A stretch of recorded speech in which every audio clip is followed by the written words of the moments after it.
Mga miyembro ng Kingdom of Jesus Christ ni Apollo Kibuloy na nanlaban sa dispersal sa barikada, hinuli ng mga pulis. KOJC umapela kay PBBM at sa PNP na itigil na ang operasyon at paalisin ang mga pulis. We are urging the President of the Republic of the Philippines to stop this. We are demanding from the Philippine National Police not to continue this illegal operation. Yes, people who are telling na politically motivated tong kay Pastor Kim. The law must take its course. Walang kwan dyan eh. If he is answerable to the law must take its course. Meron namang process dyan eh. China, imahinasyon lang ang batayan sa pag-angkin sa Sabina Shoal.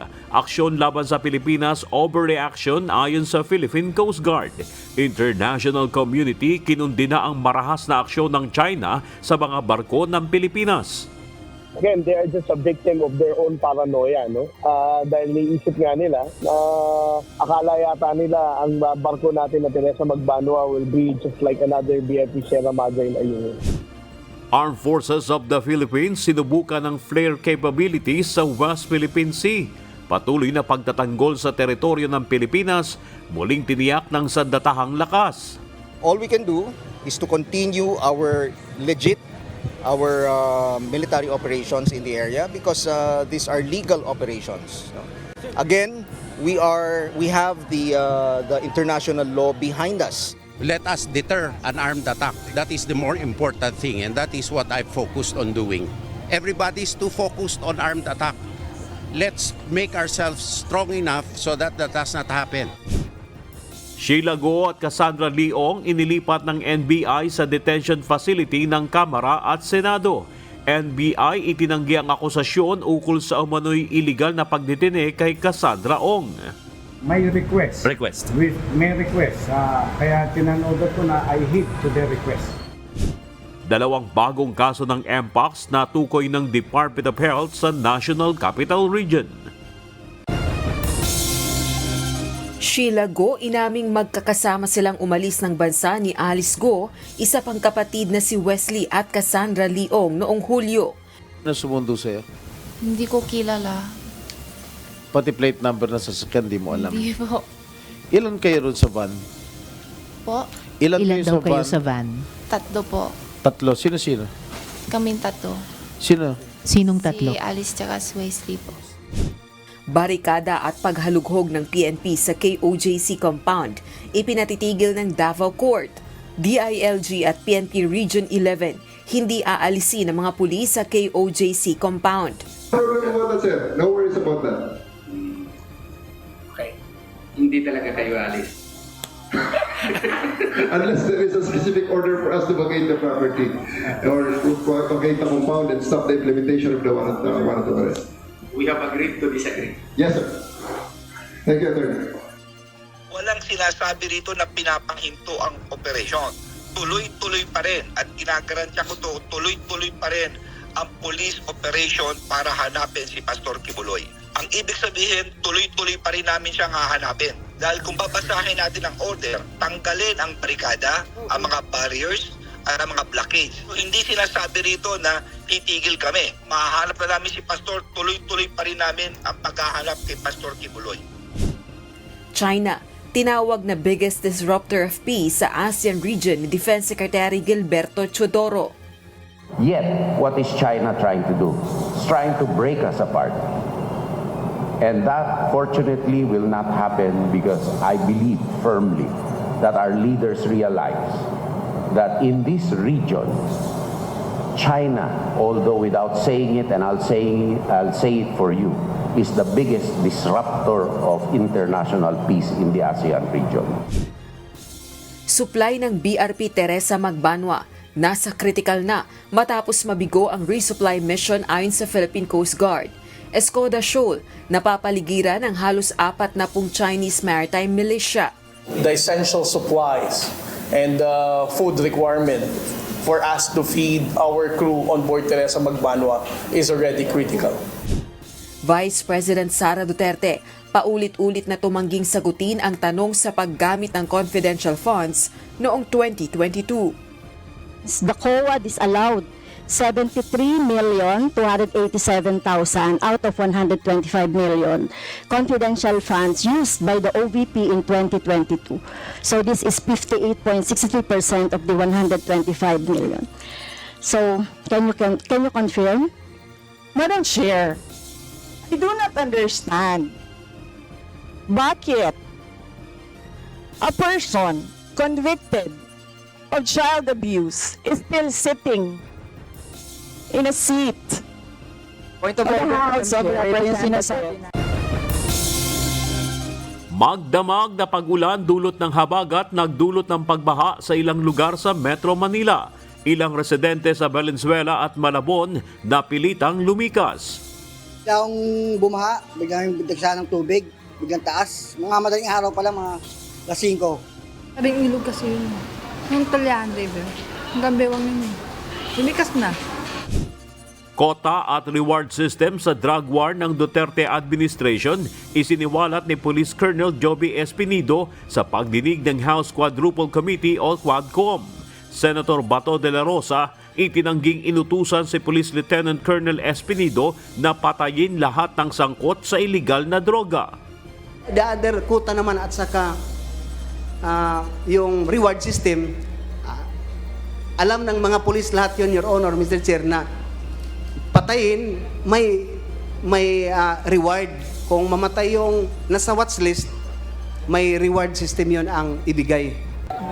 Gawin mo lahat ng illegal na pamaraan para mahinto yung problema sa droga sa lugar mo.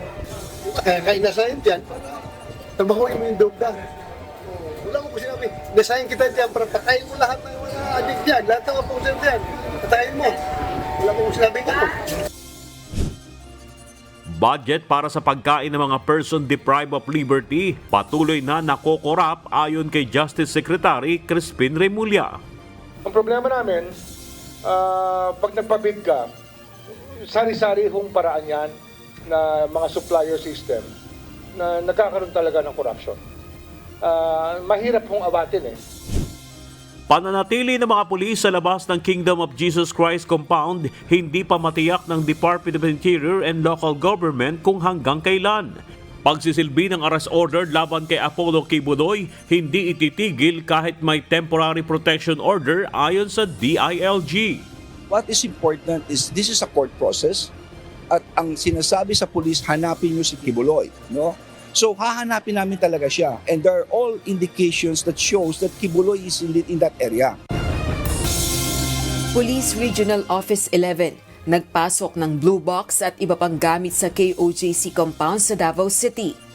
Kung nakikita na observe natin na that is true na mayroong pinapasok, and it is the call of the ground commander again, and revealing kung ano yung kanilang specific na ginagawa. Again, I'll go back to my statement that which will jeopardize yung ginagawa nilang activity doon sa loob. Sheila Go, hindi pa tiyak kung pwedeng maging state witness. Posibleng pagdidetain sa kanya sa ibang kulungan, pinag-aaralan ayon kay Senator Sherwin Gatchalian. Kung gagawin siyang state witness, ang gusto natin magsabi siya ng impormasyon o magsabi siya ng mga nalalaman niya tungkol kay Alice Go at sa ginagawang hindi magaganda ni Alice Go. Lalong-lalo na yung relasyon ni Alice Go sa Pogo. Pahayag ni Lieutenant Colonel Joby Espinido na Philippine National Police ang pinakamalaking crime group sa bansa, insulto umano sa imahe at matitinong pulis. Ang isang organized crime group ay binuo para sa isang purpose lamang. Ito ay to commit crimes. So malayong malayo ito sa realidad na kung bakit itinatag ang PNP. Mga biyaherong papasok ng Pilipinas na may mga pantal o sugat, kailangan nang ideklara sa e-travel form. Nasa 50% ng sinasabing Kingdom of Jesus Christ underground nasuyod na. Pagsisilbi ng warrant of arrest pahirapan ayon sa Philippine National Police. Nag-ocular uli yung regional director ng Pro 11. Kausap ko po siya kanina at tinanong ko how far na po ba yung nasa-search natin. And according to him, more or less nasa around close to 40 to 50% pa lamang yung nai-inspect sa kabuuan. Umano'y secret hallway sa katedral at secret chamber sa Jose Maria College, pinabulaanan ng Kingdom of Jesus Christ. PNP choppers paikot-ikot sa compound, black boxes ipinasok ng mga pulis. Yan yata ang kwarto ni Pastor Kibuloy, no? Bumubukas po ito. Bumubukas ito. Yan, bumubukas tong secret door na to. Investigasyon ng Quadcom sa war on drugs gagamitin umano sa International Criminal Court o ICC ayon kay Senator Ronald Bato de la Rosa. House Quadruple Committee itinangging may game plan sa isinasagawang investigasyon. Yung mga committee chairman, no, wala akong pagdududa, pero kung sino nasa likod nitong mga committee na ito ay yung Speaker of the House, di ba? Alam ko, he's the same person na nagkumbinsi ng mga opisyal na gustong bumaligtad at mag-execute ng apidabit laban ka na sa amin ni President Duterte para sa ICC. Wala ho kami pinaplanong grand plan, wala ho kami pinaplano na political dito, nothing of that sort. And you can criticize the way we handle the hearings of this Quadcom. If you feel your rights are being trampled upon or anyone's right are being trampled upon, they can question. Travel agency sa Mandaluyong City na illegal umanong nagre-recruit ng mga manggagawa, ipinasara ng Department of Migrant Workers. Itong subject natin ngayon is a travel agency called Thrifty International at caught red-handed. Ang dalawang empleyado nito, it's an entrapment and closure operation actually. At bagong guidelines laban sa Mpox inilabas na ng Department of Health.